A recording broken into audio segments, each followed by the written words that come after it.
Hello everyone, this is JD from Benchmark, and today I'm going to show you how to store points in MicroSurvey CAD. You'll want to store points in MS CAD so that you can define where they are exactly in relation to your drawing, export them later, and stake the points in the field. To get started, go up to the top and click MS Points.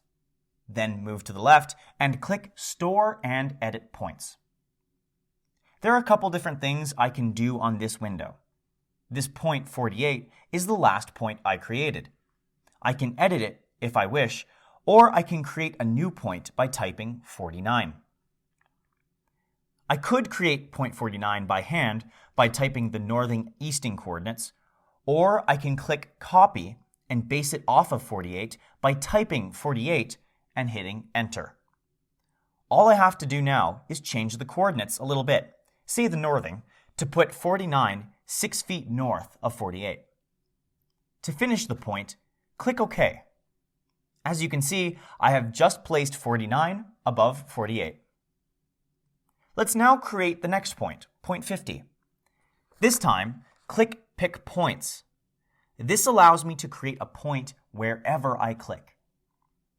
Let's say this time I want to put a point at the end of this line. As soon as I click, MS CAD already nails down the northing and easting. But, except in certain cases, it won't know the elevation.